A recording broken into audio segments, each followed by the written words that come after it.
30 अक्टूबर 1926 की सुबह 4 बजे के आसपास इन्हीं रेतीले धुरों में गोलियां चलने की आवाज़ें गूंज रही थी।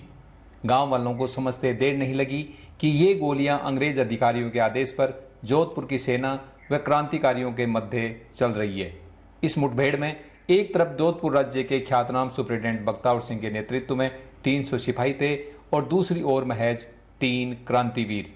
इस दल ने बख्तावर सिंह के नेतृत्व में ऐसे कई अभियान पहले भी सफलतापूर्वक चलाए थे, लेकिन आज इस दल की मुठभेड़ एक ऐसे क्रांतिवीर से हो गई जिसका निशाना अचूक था और उसने अंग्रेजों की आउटर राइफल्स में सैन्य प्रशिक्षण लिया था।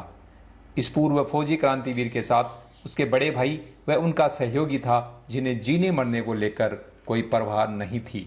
सफलतापूर्वक कई एनकाउंटर करने वाले जांबाज अधिकारी बख्तावर सिंह को आज पहली बार महसूस हुआ कि आज उसका पाला असली शेर से पड़ा है।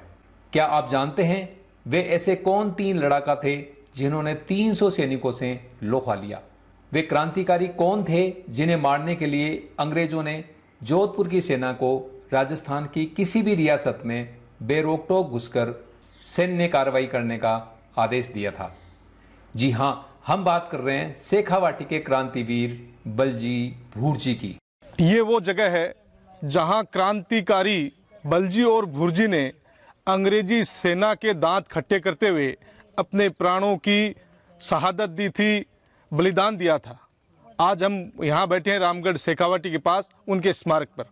बलजी यानी बल सिंह शेखावत पाटोदा के जागीरदार थे। शेखावाटी जनपद में सीकर जिले का पाटोदा गांव बठोट पाटोदा के नाम से जाना जाता है। पाटोदा में उनका अपना गढ़ था जो आज भी मौजूद है और इनके वंशजों के स्वामित्व में है, जिसका वीडियो जल्द ही हम आपके सामने प्रस्तुत करेंगे। भूरजी अति साहसी व तेज मिजाज रोबीले व्यक्तित्व के धनी थे और उनके रोबीले व्यक्तित्व को देखकर अंग्रेजों ने भारतीय सेना की आउट आर्म्स राइफल्स में उन्हें सीधे सूबेदार के पद पर भर्ती कर लिया था।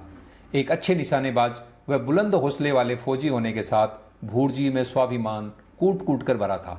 अंग्रेज अफसरों द्वारा भारतीय सैनिकों के साथ दुर्व्यवहार के विवाद पर भूरजी ने एक अंग्रेज अफसर की हत्या कर दी और सेना से फरार हो गए। अपने गांव पाटोदा आकर अपने बड़े भाई बलजी के साथ मिलकर भूरजी ने एक क्रांतिकारी दल बनाया और वे बागी हो गए। अंग्रेज समर्थकों को लूटकर उनका धन गरीबों में बांटना शुरू कर दिया। लूटे गए धन से किसी गरीब की बेटी की शादी करवाते तो किसी गरीब बहन के भाई बनकर उसके बच्चों की शादी में भात भरने जाते। हर जरूरतमंद की वे सहायता करते। जोधपुर, आगरा, बीकानेर, मालवा, अजमेर, पटियाला, जयपुर रियासतों में उनके नाम से धनी व सेठ साहूकार कांपने लग गए थे। साहूकारों के यहाँ डाके डालते वक्त बलजी भूरजी सबसे पहले उनकी बहियाँ जला देते थे ताकि वो गरीबों का जो उसमें रिकॉर्ड था यानी कर्ज का जो तकाजा है वो नहीं कर सके। वर्षों तक इन बागियों को रियासतों की पुलिस द्वारा नहीं पकड़ पाने के कारण अंग्रेज अधिकारी खासे नाराज थे और डीडवाना के पास मुठभेड़ में जोधपुर रियासत के इंस्पेक्टर गुलाब सिंह की हत्या के बाद जोधपुर रियासत की पुलिस ने इन्हें पकड़ने का अभियान चला दिया। अंग्रेज अधिकारियों ने जोधपुर पुलिस को सीकर व अन्य राज्यों की सीमाओं में घुसकर कार्यवाही करने की छूट दे दी। जोधपुर रियासत ने बलजी भूरजी को पकड़ने हेतु अपने एक जांबाज पुलिस अधिकारी पुलिस सुपरिटेंडेंट बख्तावर सिंह के नेतृत्व में 300 सिपाहियों का एक विशेष दल बनाया। बख्तावर सिंह ने अपने दल के कुछ सदस्यों को उन इलाकों में ग्रामीण वेशभूषा में तैनात किया जिन इलाकों में बलजी भूरजी घुमा करते थे। इस तरह उनका पीछा करते हुए बख्तावर सिंह को 3 साल लग गए। 3 साल बाद 29 अक्टूबर 1926 को कालू खान नामक एक मुखबिर ने बख्तावर सिंह को बलजी भूरजी के रामगढ़ सेठान के पास बेरास गांव में होने की सूचना दी। सूचना मिलते ही बख्तावर सिंह हथियारों से सुसज्जित विशेष दल के 300 सिपाहियों सहित ऊंटों व घोड़ों पर सवार होकर बेरास गांव की ओर चल दिए। बख्तावर सिंह के आने की खबर ग्रामीणों से मिलते ही बलजी भूरजी ने भी मोर्चा संभालने की तैयारी कर ली थी।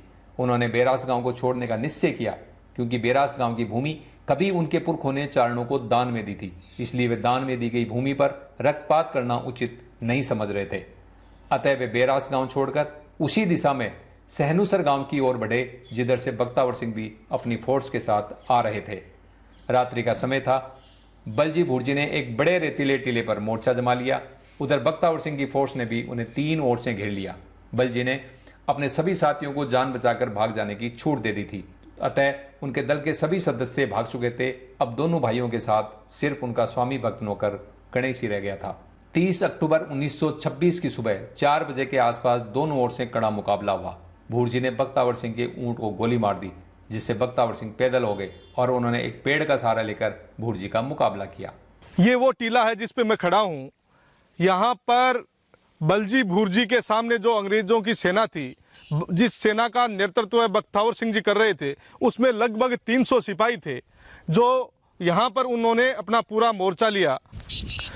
जो मेरे सामने दिख रहे हैं आपको स्मारक, एक माननीय बलजी का है, एक भूरजी का है, और जो उनका ऊंट था उसका भी स्मारक यहाँ बना हुआ है। बलजी और भूरजी ने युद्ध में अंग्रेजी सेना के दांत खट्टे कर दिए थे और कई उन्होंने सिपाही और अंग्रेजी अफसरों को भी मौत की घाट उतार दिया था। वीडियो में भूरजी के इस स्मारक के पास आप जो ये झाड़ीनुमा पेड़ देख रहे हैं, भूरजी ने इसी पेड़ की ओट लेकर बख्तावर सिंह से मुकाबला किया था। उधर कुछ सिपाही टीले के पीछे पहुंच गए थे, जिन्होंने पीछे से वार कर बलजी को गोलियों से छलनी कर दिया। बलजी इसी जगह शहीद हुए थे और इसी जगह उनका दाह संस्कार किया गया, जहां यहाँ स्मारक बना हुआ है। बलजी के स्मारक के पास ही एक और स्मारक बना हुआ है जो बलजी के ऊंट का है। बलजी का ऊंट भी जोधपुर सेना की गोलीबारी में मारा गया था। गांव वालों ने महाराणा प्रताप के घोड़े चेतक के स्मारक की तरह एक महान क्रांतिवीर के स्वामी भक्त ऊंट का स्मारक बनाकर उसकी याद चिरस्थायी कर दी। भूरजी के पास भी कारतूस खत्म हो चुके थे। तभी गणेश रेंगतावा बलजी की मृतदेह के पास गया और उनके पास रखी बंदूक व कारतूस लेकर भूरजी की ओर बढ़ने लगा। तभी उसको भी गोली लग गई, पर मरते मरते उसने हथियार भूरजी तक पहुंचा दिए। भूरजी ने कोई 1.5 घंटे तक मुकाबला किया। बख्तावर सिंह की फोर्स के कई सिपाहियों को उसने मौत के घाट उतार दिया और कब उन्हें गोली लगी और कब वो मृत्यु को प्राप्त हुए, किसी को पता ही नहीं चला। जब भूरजी की ओर से गोलियां चलनी बंद हो गई, तब भी बख्तावर सिंह को भरोसा नहीं था कि भूरजी मारा गया है। कई घंटों तक उसकी देह के पास जाने की किसी की हिम्मत नहीं हुई। आखिर बख्तावर सिंह ने दूरबीन से देखकर भूरजी के मरने की पुष्टि की जब उनके शव के पास जाया गया। बख्तावर सिंह ने बलजी भूरजी के मारे जाने की खबर जोधपुर, जयपुर तार द्वारा भेजी। वह लाशों को एक जगह रख वहीं पहरे पर बैठ गए। तीसरे दिन जोधपुर के आईजीपी साहब आए। उन्होंने लाशों की फोटो आदि खिंचवाई और उनके सिर काटकर जोधपुर ले जाने की तैयारी की, पर वहां आसपास के ग्रामीण इकट्ठा हो चुके थे। पास के ही महनसर और बिसाऊ के जागीरदार भी पहुंच गए थे। उन्होंने मिलकर सिर काटने का विरोध किया। आखिर जन समुदाय के आगे अंग्रेज समर्थित पुलिस को झुकना पड़ा और शव जनता को सौंपने पड़े। जनश्रुतियों के अनुसार बख्तावर सिंह को बलजी भूरजी के मारे जाने पर इतनी आत्मग्लानि हुई कि उन्होंने 3 दिन तक खाना तक नहीं खाया।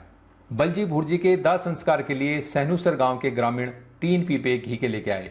उसी गांव के गोमजी माली व मोहनजी सारण अपने खेतों से चिता की लकड़ी लेकर के आए और तीनों का उसी स्थान पर दाह संस्कार किया गया जहां पे वे शहीद हुए थे। उनकी चिता को मुखाग्नि बिसाऊ के जागीरदार ठाकुर बिशन सिंह जी ने दी। आसपास के गांव वालों ने उनके दाह संस्कार के स्थान पर ईंटों का एक कच्चा चबूतरा बना दिया था। सीकर के राजा कल्याण सिंह जी ने बलजी भूरजी के नाम पर दाह संस्कार स्थान की 40 बीघा भूमि गोचर के रूप में आवंटित कर दी, जिसमें 30 बीघा भूमि तो पंचायतों ने बाद में भूमिहीनों को आवंटित कर दी।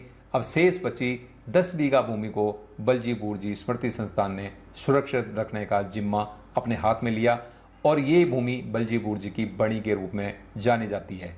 कच्चे चबूतरे की जगह अब उनके पक्के स्मारकों ने ले ली है। स्मारक के रूप में उनकी छतरियां बना दी गई है, पीने के पानी के लिए पक्का टैंक बना है और आगंतुकों के आराम के लिए भी एक भवन बना है, जहां उनकी पुण्यतिथि पर हजारों लोग उन्हें श्रद्धा सुमन अर्पित करने इकट्ठा होते हैं। वहीं आम दिनों में भी स्थानीय निवासी बलजी भूरजी को धोख लगाने आते हैं। जो बलजी भूरजी अंग्रेज सरकार व जोधपुर रियासत के लिए सिरदर्द बने हुए थे, मृत्यु के बाद लोग उन्हें भोमिया जी यानी लोक देवता मानकर उनकी पूजा करते हैं। आज भी आसपास के लोग अपनी शादी के बाद गठजोड़े की जात देने उनके स्मारक पर शीश नवाते हैं, अपने बच्चों का जड़ूला उतारते हैं यानी उनका मुंडन संस्कार करते हैं। रोगी अपने रोग ठीक होने के लिए मन्नत मांगते हैं तो कोई अपनी मन्नत पूरी होने पर वहाँ रथ जगा करने आता है। भोपों ने उनकी वीरता के लिए गीत गाए तो कवियों ने उनकी वीरता, साहस व जन कल्याण के कार्यों पर कविताएं और दोहे रचे। स्मारक पर यह छतरी बलजी का स्मारक है। इसके पीछे कुछ ही दूर बलजी के ऊंट का स्मारक है और उनसे कुछ दूर भूरजी ने वहां मोर्चा लिया था और शहीद हुए थे। उसी जगह पर भूरजी का ये छतरी नुमा स्मारक बना है। स्थानीय नागरिक ग्राम पंचायत व स्थानीय विधायक व प्रधान समय समय पर यहाँ पर सुविधाएं बढ़ाने व स्मारक स्थल का विकास करने को प्रयत्नशील है। तो ये थे बलजी भुर्जी के स्मारक की जानकारी। अगले किसी वीडियो में हम बलजी भुर्जी के गढ़ और उनके महल का वीडियो भी दिखाएंगे, जिन्हें त्याग कर बलजी भुर्जी अंग्रेज समर्थित राजाओं और व्यापारियों को दंड लेने के लिए निकल पड़े थे। धन्यवाद।